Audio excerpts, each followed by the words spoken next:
Salut les gars, c'est enfin arrivé l'essai du Losi Super Bajaré. On a mis donc un peu de bandrino partout, ça pourrait frotter en cas de retournement, ce qu'on ne va absolument pas provoquer. Déjà super génial de la part de Thierry, il nous a prêté l'engin alors qu'il n'a encore jamais roulé.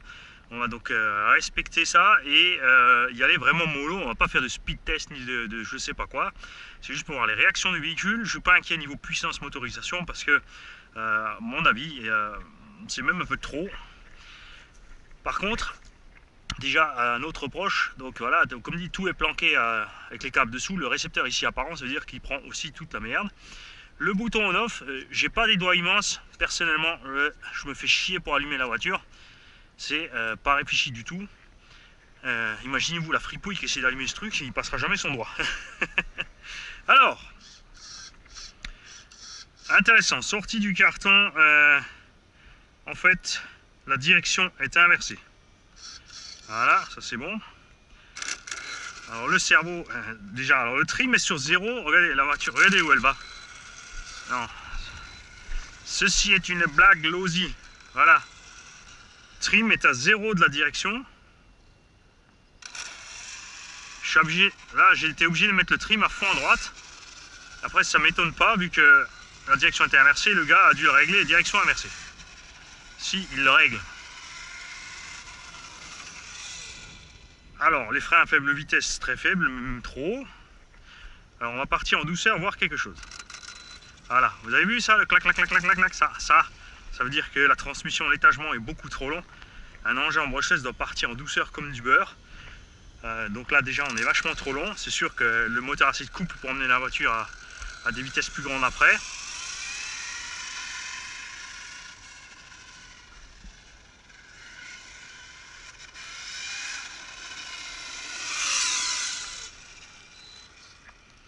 Alors on n'a rien du tout pour régler les freins.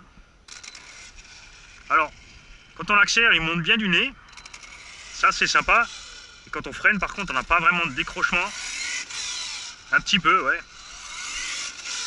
Bon, ça déjà j'aime bien. On a bien donc le look de cette suspension qui monte et qui descend.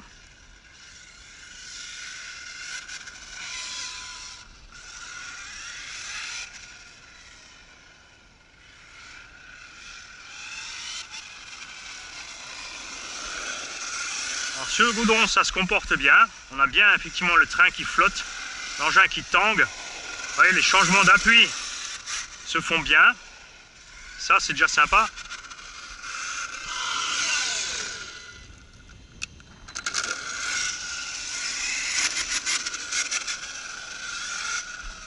Alors là, j'ai mis des lipos chargés qu'à moitié pour y aller en douceur. Je suis avec les gaz sur... en fait... j'ai bridé mes gaz au minimum, donc 50%. Et en fait, le moteur tire tellement de jus que, vous avez vu les petites coupures là? C'est le variateur qui coupe, parce qu'il n'y a pas assez de jus qui arrive. C'est pour vous dire que ça bouffe du jus à accélération ce truc là.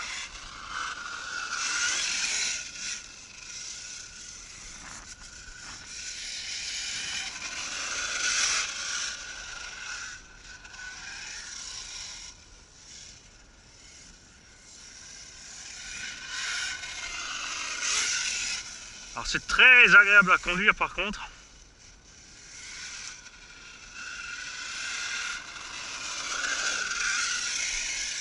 Quand on lâche les gaz, on a vraiment le postérieur qui sort. Bien sûr sur la caméra vous aurez vu l'obstacle qui arrive. Moi j'étais un peu plus bas. Je n'ai pas vu les rampes.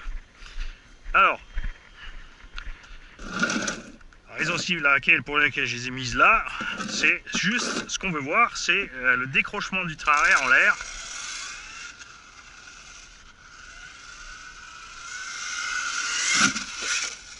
Très très lourd de l'avant, on l'a vu. Il pique du nez mortellement cet engin. Donc si vous sautez pas en force. Alors là vous voyez, on saute pas très haut, pourtant on est déjà sur les butées de suspension. Je sais pas si on va le voir à la caméra. Il tape déjà sur ses butées en fait.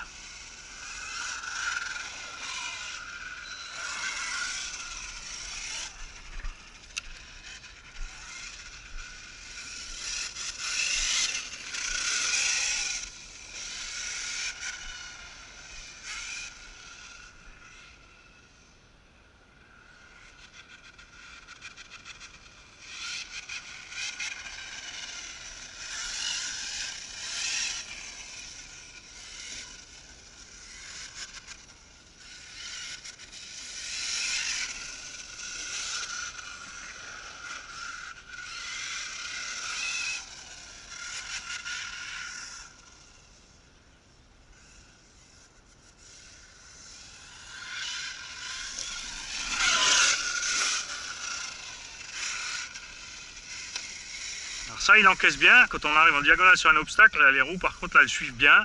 Vous avez entendu le petit clac, par contre, ça, c'est la butée de suspension. C'est vraiment des petits obstacles.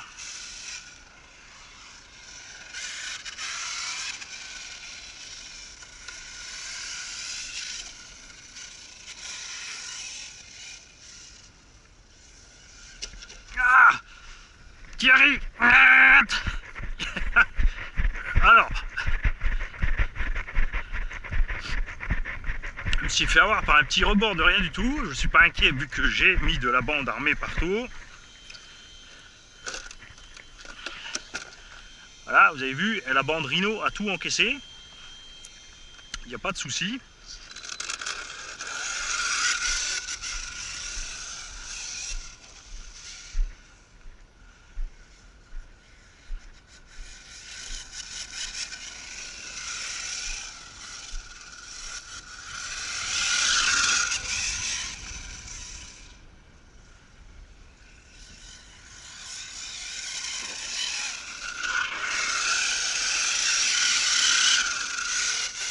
C'est vraiment, franchement, c'est agréable.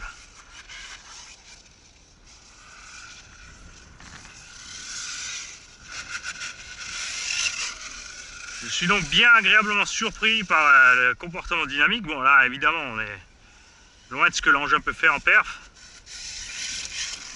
Et là, voilà, là, vous avez vu le problème typique de cet engin. On a pris l'ornière et le cul s'est catapulté. Donc là, on serait arrivé un peu plus vite. On n'aurait eu aucune chance de récupérer le véhicule. C'est vraiment dommage. Voilà, vous avez vu. Le train arrière est censé bien redescendre. Bon, là, ça se règle puisqu'on a deux positions d'ancrage, enfin deux supérieures, deux inférieures. On peut donc mettre les suspensions plus à la verticale pour permettre au train arrière de réagir mieux à ce genre de problème.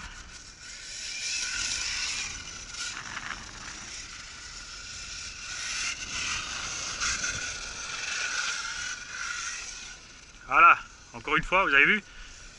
C'est pourtant le genre d'ornière typique que ce genre d'engin doit encaisser.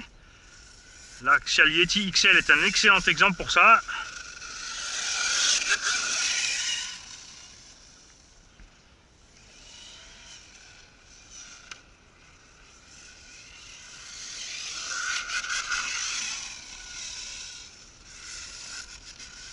Alors malgré son poids, il décolle bien.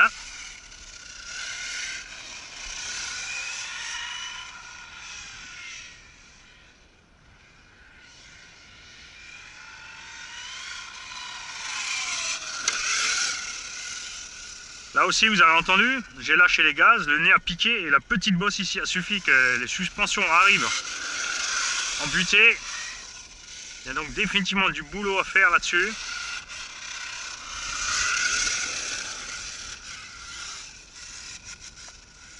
Alors l'herbe, c'est une surface accrocheuse, pourtant on patine déjà pas mal dans l'herbe. Je vous laisse deviner ce qui arrivera dans le sable. À mon avis, ça va glisser un peu trop. Les pneumatiques d'origine, mais ça lui donne vraiment un... Non, c'est sympa, c'est maniable.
Ah ouais, Mani s'amuse.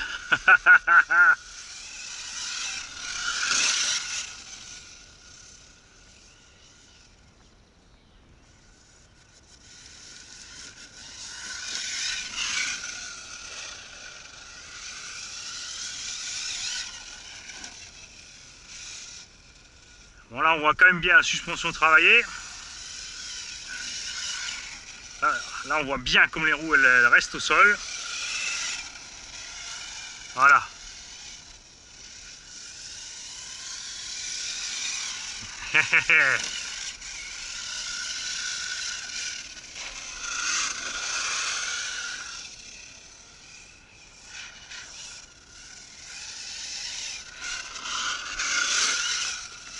Donc pensez, faites juste gaffe, vous avez vu les ornières, la moindre petite ornière il décolle des fesses.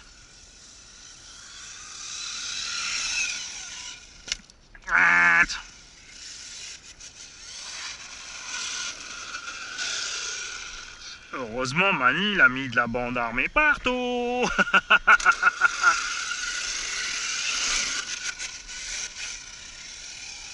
Bon, ce qui est bien c'est qu'il faut pas une grande surface pour s'amuser avec ce machin.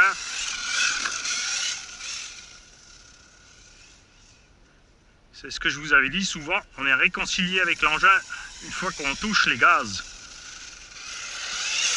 C'est le cas souvent aussi de l'occasion, on est déçu, ah ça marche pas comme je veux, il est sale, il a du jeu, gna gna. Et finalement quand on met les gaz, eh ben, on a tout oublié.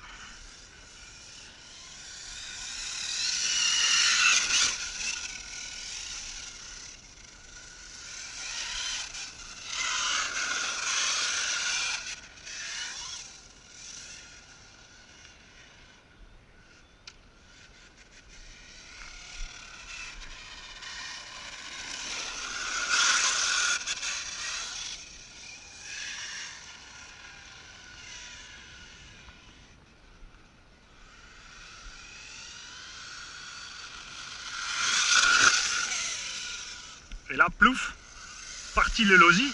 L'avantage pour toi Thierry, si je balance l'engin à la flotte, c'est que tu auras droit à un tout neuf qui n'aura pas servi. Et là il se dit, vas-y Mani, cool.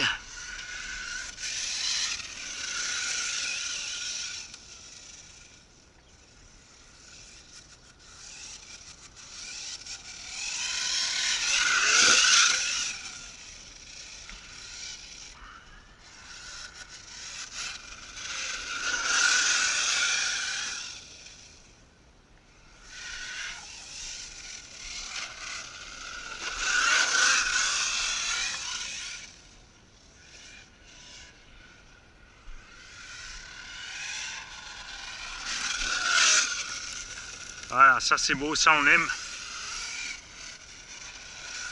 C'est ce qu'on cherche quand on achète ce genre d'engin, c'est pas de faire des sauts. J'ai vu une vidéo, le mec il est parti sur les rampes avec un X-Max avec son bas jarret. Regardez ça. Voilà, le petit décrochement là, ça c'est ce qu'on aime.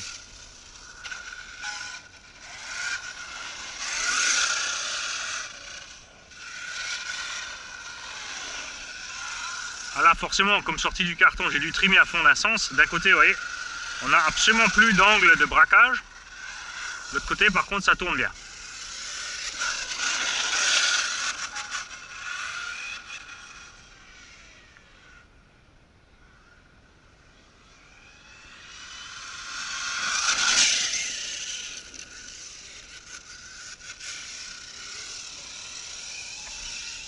C'est pas mal cette histoire de lipo qui ont pas assez de sauce parce que ça le bride vraiment et je pense que Thierry c'est mieux. Ça je me tiens tranquille parce que dès que j'appuie trop fort sur les gaz en fait je coupe. Je ne peux donc que m'applaudir. Là aussi, bande armée.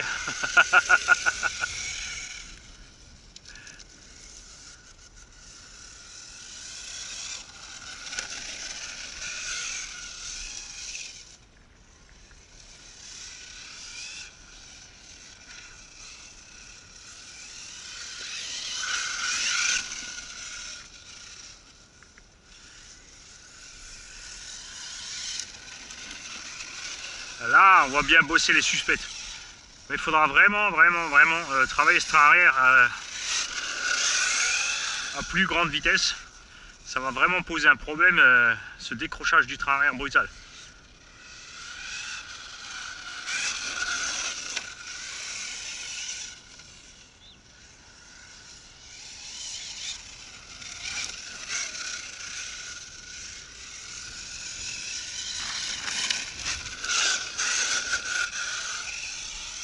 le cerveau est un peu lent, on sent pas trop son manque de pêche dans cet engin puisque on est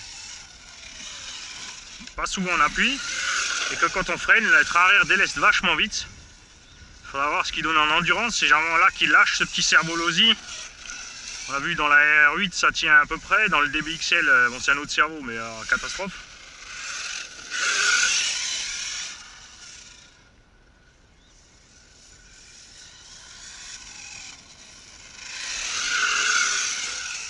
Bon, moi qui voulais pas acheter le UDR, et que le UDR a une meilleure suspension, voilà, on est en cut-off, comme dit, avec des batteries vides pour pas avoir trop de patates. Franchement, super content. Alors, voyons voir de plus près. Alors, tout se passe bien. Donc je te remercie encore une fois Thierry pour ce prêt. Je vais donc enlever ma bande armée, nettoyer toute la bestiole et t'envoyer ça en Belgique. Et j'espère qu'on aura de toi de belles vidéos avec cet engin avec des lipos chargés à fond la caisse. Puisqu'à ce moment ça sera le tien, tu pourras le casser comme tu as envie. Salut les gars.